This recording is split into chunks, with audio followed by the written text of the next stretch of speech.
Terus, nah sekarang karakter yang mendukung.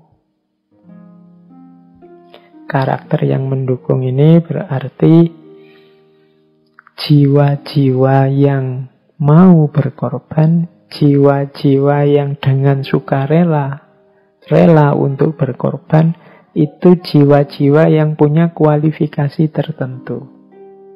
Punya karakter tertentu yang bisa mengarah ke sana. Yang pertama apa? Orang yang biasanya mudah dan gampang untuk memberikan persembahan pengorbanan itu orang yang jiwanya punya empati.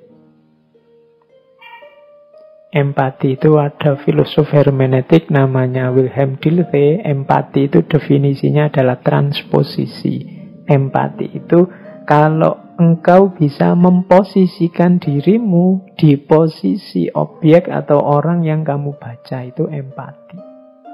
Kalau lihat temenmu misalnya sedang sedih karena kuliah tidak lulus-lulus misalnya, nah itu empati, itu kamu ikut merasakan yang dia rasakan.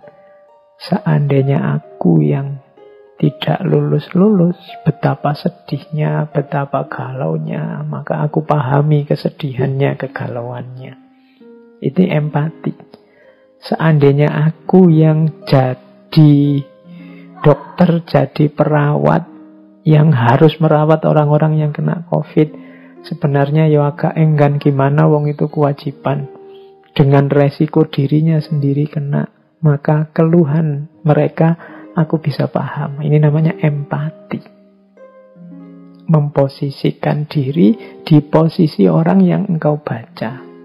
Seandainya aku yang miskin seperti itu, seandainya aku yang keleleran di pinggir jalan 3-4 hari tidak makan, seandainya aku yang hidup di pelosok pedalaman, jangankan sinyal, misalnya telepon biasa aja tidak nyambung, gimana harus kuliah online misalnya. Wah, bisa kurasakan kegalauannya kalau sekarang semua harus online, termasuk sekolah, termasuk kuliah. Ini namanya empati.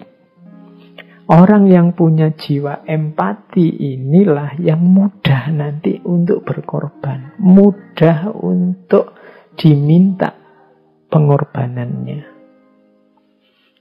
Semakin besar daya empatinya, biasanya semakin dia mudah toleran, mudah membantu, mudah terjun ke lapangan untuk memberikan apa yang dia miliki. Ini karakter pertama. Maka pupuklah atau hidupkanlah karakter ini dalam dirimu. Semakin banyak orang yang punya karakter empatik ini, mungkin Indonesia ini semakin mudah bangkit dari banyak masalah. Karena selama ini banyak masalah menurut saya muncul karena menipisnya empati dan naiknya ego.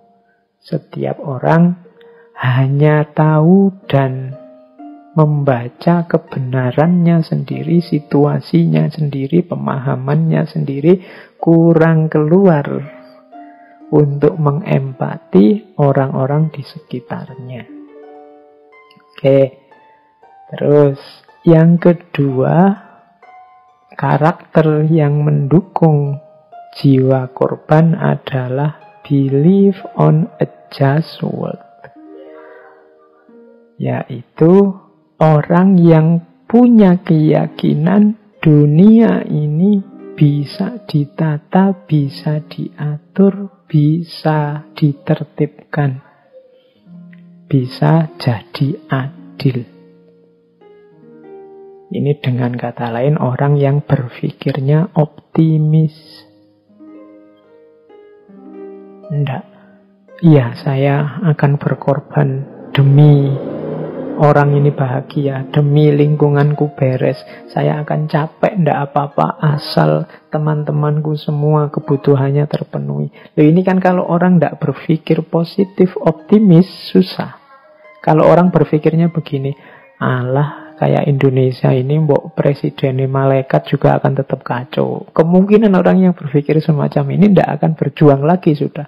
Wong malaikat aja nggak ngatasi, apalagi manusia. mental belief on a just word-nya tidak keluar.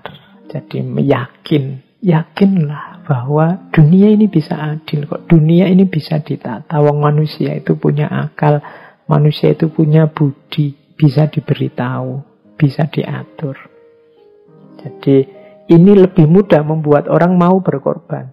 Kita kan males mau berkorban capek-capek, tapi tidak mungkin Indonesia bisa damai, tidak mungkin kita ini bisa tentram, tawuran, ya wes, tidak jadi berarti. Ngapain kita capek-capek korban, ngapain kita capek-capek ngasih orang lain, sudahlah, tidak usah. Nah, tidak believe on a just word. Percayalah, mungkin kok lahirnya keadilan di muka bumi ini. Nah, ini orang yang mentalnya begini, biasanya lebih mudah untuk dituntut berjuang, dituntut berkorban. Yang ketiga, orang yang mampu mengkontrol mentalnya, dirinya. Kalau di situ ditulis mengontrol diri secara internal.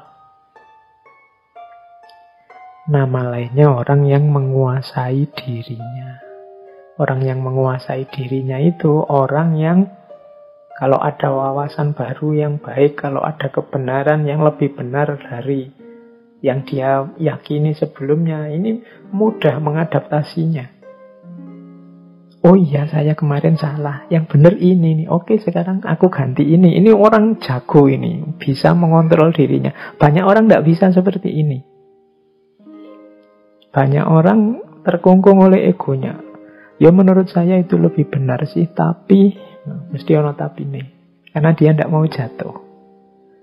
Nah, orang yang mampu mengontrol dimensi internal dirinya, ini orang yang bisa menguasai dirinya. Kalau waktunya tidak boleh, ya dia bisa bilang ke dalam dirinya, itu tidak boleh loh ya. Kalau waktunya boleh, kalau ini boleh. Nah, kalau ini bagus, meskipun bukan milikku, tapi menurutku itu bagus. Tapi yang ini menurutku jelek, meskipun ini milikku sendiri. Ini susah orang bisa objektif dan mengontrol dirinya untuk berlaku objektif seperti ini. Tapi semakin orang bisa begini, semakin mudah dia berkorban. Misalnya, korban itu membawa kepuasan diri loh. Kalau kita lihat orang lain bahagia, kita pun akan bahagia. Loh, ini orang yang bisa mengontrol dirinya, dia bisa bahagia beneran dengan cara memberi orang lain. Kenapa kok bisa begitu? Ya karena dia sudah mampu menaklukkan dirinya.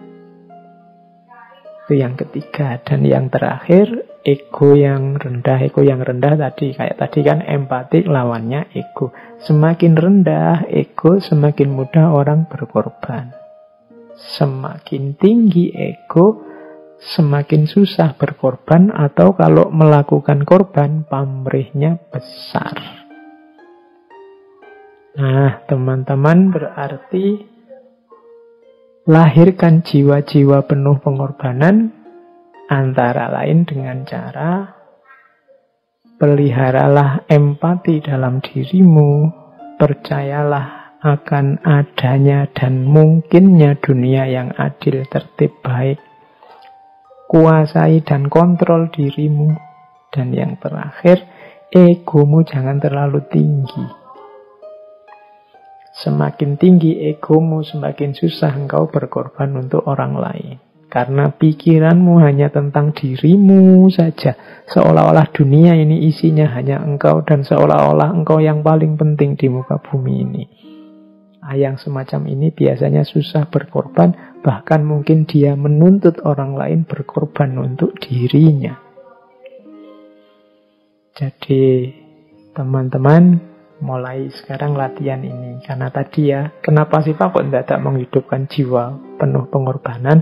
Loh, wong sukses itu butuh pengorbanan, seperti yang saya jelaskan di depan. Dan yang kedua, ternyata sunatullah dalam kehidupan ini. Kalau kita ingin menjalankan amanah dan tanggung jawab sebagai makhluk Allah, Abdullah dan Khalifatullah, ya kita harus mau dan harus mampu berkorban.